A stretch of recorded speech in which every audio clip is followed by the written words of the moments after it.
let's see if Ngannou can take punishment. Can he take them shots? He takes the box everywhere else, but can he take the power? We don't know. Let's see. We'll find out. But let's say he can take the power, then Joshua's got 10 irons in the fire. He can just skip around him, outbox him, and just take his time. Ngannou, he's got to punch his chance, but that's it. So, but let's see if he can take the shots. Basically, it's interesting to see, but I don't know. It's an interesting fight to see. I'll be watching it anyway. It's always exciting, isn't it? And full credit to Ngannou, by the way. I think what an excellent fellow he is. So this is why I see it as a proper legitimate banana skin. Because if you look at pedigree, you look at what AJ's done in his career, look at the wins that he's had, who he's beaten, and you look at the 10 rounds experience of Ngannou, you think, well, AJ's going to beat him. And he should beat him. He should be too well schooled for him. Especially now that Lee Wiley and Ben Davis have had 10 rounds of boxing to study him and break him down. Before that, Fury didn't have that. Fury had a few rounds on a pads with Mike Tyson, and that's it. And so there's the element of surprise there. Now that's gone, AJ should be able to outclass him and to outthink him and outbox him. But what you've just said there, for me, is the big key in the fights, in the matter. It's the length of Ngannou's arms. So we know that Ngannou from the Fury fight wasn't afraid to punch in between Fury's punches. If he's got that same mentality in this fight, where he's not afraid to punch in between, he could cash AJ. But also, AJ's got to do his... If AJ's looking to knock him out and put on a performance and not just win on points, because I think he could perhaps just win on points, but if he's wanting to go out there and do a bit of a statement, then he's got to hold his feet that little bit longer in range to let his combination. Because I don't think he's going to do him in one shot. Maybe as the fight wears down and the accumulation of AJ's punches then take effect after a few rounds, then he catches in one big shot. Yeah, that's a one-punch knockout. But I think he's got to put some damage on him. It's all the credibility of the Tyson Fury fight. You know, I was one of the biggest criticisers of that fight because I just thought there's no way that Francis Ngannou can come in the boxing world and beat Tyson Fury. I actually thought he won the fight, but it was very close. Like, whatever way, he dropped him. You know, he had him hurt. And I couldn't believe what I was watching. And this is probably the first crossover fight, if you would like, from boxing to MMA, where people are giving the MMA fighter a big chance in the fight. AJ's still the favourite. He's still much better all round. But Ngannou doesn't give a fuck. Like, he is mentally so strong and so prepared for this fight.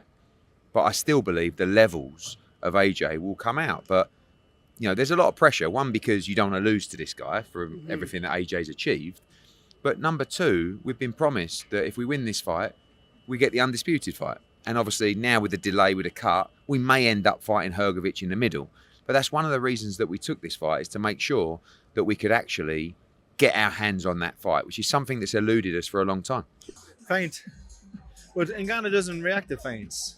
I don't know if he's very calm and patient. And you'd imagine, or you could say that because he's not from a boxing background, he doesn't respect feints because he's not used to seeing it. And guys who, Ngannou is a patient fighter and he's a good fighter. And he has a massive punch. So he's going to be dangerous. He has, like you said, he has extremely long arms too. So, I think he's a good matchup for these guys. And it's a shame for me to say because I hate to see someone just walk in from MMA and challenge the best in the heavyweight boxing. But when you're that size and have those physical attributes, you can do that. I have no idea. You know what? You would think Joshua's going to win because of the time he's had in boxing, but Francis Ngannou is a beast himself. Can take so many shots, whatever it is, kick, elbow, punch, whatever. And he hasn't been knocked out or taken down, so it's going to be interesting to see if Joshua can hurt him. I think it's a great fight. They both got power. They're both styles make fights, and I think that'll be a good start. I don't know. I can't really pick a winner because obviously Joshua's had more experience with boxing and stuff, and he hits hard. And might not be able to take like a power shot from Ngannou, because Ngannou hits very hard, and equally, Ngannou has been like learning from Mike Tyson, and he showed like he almost shocked the world against Fury. So I think that's gonna be a great fight. Like they both hard hitting, powerful guys. And you've sparred both of them, of course. You've sparred Ngannou a while ago. How impressed were you by how much he's progressed since then when he fought Fury? Yeah, he's definitely learned a lot, and especially watching that fight against Fury, it showed that like. Yeah, listen, the performance against Fury throws it for me, because I expect Anthony to win, and but I wouldn't be surprised if Ngannou pulls it off. And that man, I saw him throw a punch. I know it's only on a punch bag or one of them fairground machines, but he shoots from the shoulder like a real professional boxer should shoot from the shoulder. And that man's got some power. He has. And so listen, I'm looking forward to that fight Saturday. Can't wait for that. And as I say, I expect Anthony Joshua to get the win, to win in good fashion. And but if he didn't, I wouldn't be surprised. Do you think he hits harder than Anthony Joshua? So sorry, what happened there? Yeah, I think so. I think he's very, very hard puncher. I mean, I've seen him when I was in Las Vegas 3 or 4 years ago, and I saw him at the UFC gym over there, and he was hovering around, looking after himself. So I understood he wasn't very active in his own sport, but that's why I never expected him to look so good against Tyson Fury last time out. And but the man's a world champion in his own craft and works at it clearly. And he probably will be a better boxer this time round, especially after fighting Tyson Fury in the fashion that he did. You know what I'm saying? Look, I think anyone who's the size and build of Francis Ngannou, any heavyweight fight against people who have been in there, tough guys, it is a tough fight. That's why we love heavyweight boxing. It's dangerous. It's a dangerous game. Any of them can stop each other.